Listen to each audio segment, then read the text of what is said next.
விஜயோட தயாரிப்பாளர் அவதாரத்துக்கு ரொம்பவே சப்போர்ட்டா இருந்தவர் அவருடைய அப்பா விஜயகுமார்.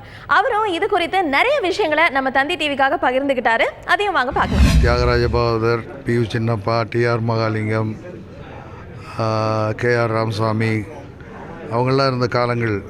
அதுக்கு பிறகு மக்கள் திலகம் எம்ஜிஆர், நடிகர் திலகம் சிவாஜி மற்றும் அதன் வழியில் வந்த பல கலைஞர்கள்லாம் இருக்கும் பொழுது இவ்வளவு படம் கிடையாது, இவ்வளவு டைரக்டர் கிடையாது.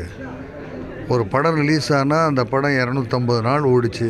100 days தான் ஆல் த பிக்சர் நம்ம பார்த்தோம்னா. அப்போ ஏன்னா படங்கள் நிறைய வந்துருச்சு. இப்போது வாரத்துக்கு 10 படம் ரிலீஸ் ஆகுது. நிறைய இயக்குனர்கள், நல்ல கதை, புது புது கலைஞர்கள் வர்றாங்க. அந்த காலம் வேறு, இந்த காலம் வேறு. ஆனால் ஆடியன்ஸ் ரொம்ப தெளிவாக இருக்காங்க. என்ன, அவங்க ஒவ்வொரு நேரத்திலும் ஒவ்வொரு ரசிப்புத்தன்மை. அந்த காலத்தில் பார்த்திங்கன்னா ஃபேமிலி ட்ராமாஸ் தான் நிறைய வந்துச்சு. அந்த ஃபேமிலிக்குள்ளேயே ஒரு காதல் கதை அப்படி வந்தது. இப்போ கதையை எப்படி வேணாலும் சொல்லலாம், எப்படி வேணாலும் பண்ணலாம், அது ரசிகர்கள் ரசிக்கக்கூடிய அளவுக்கு இருக்கும் அப்படிங்கிறது மாதிரி டெக்னாலஜி ரொம்ப டெவலப் ஆகி போச்சு. அதே மாதிரி இயக்குனர்கள், நடிகர்கள் எல்லாமே வித்தியாசமாக திங்க் பண்ணுற அளவுக்கு ஆகிடுச்சு. அது ரசிகர்களும் அதை விரும்புகிறாங்க. ஸோ அந்த காலமும் இந்த காலமும் ஒப்பிட்டு பார்க்க போனால் அது ஒரு பொற்காலம், இது ஒரு சிறந்த காலம் என்று தான் சொல்ல வேண்டும்.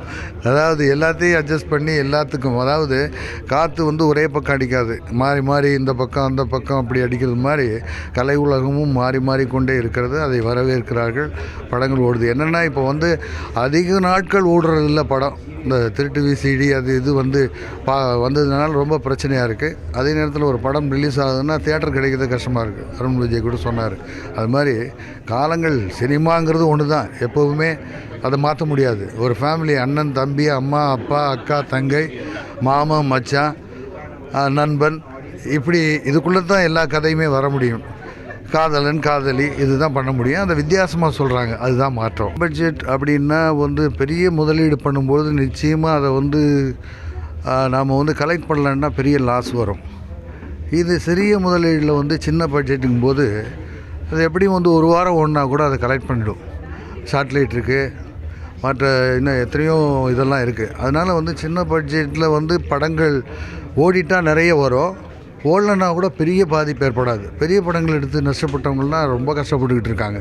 ஸோ அந்த ஒரு நிலைமை இந்த பட்ஜெட் அப்படின்னு சொல்லும் பொழுது அதில் வராதுங்கிற ஒரு நம்பிக்கை இருக்குது. அதனால் இந்த பேசிக்கு என்னுடைய வாழ்த்து.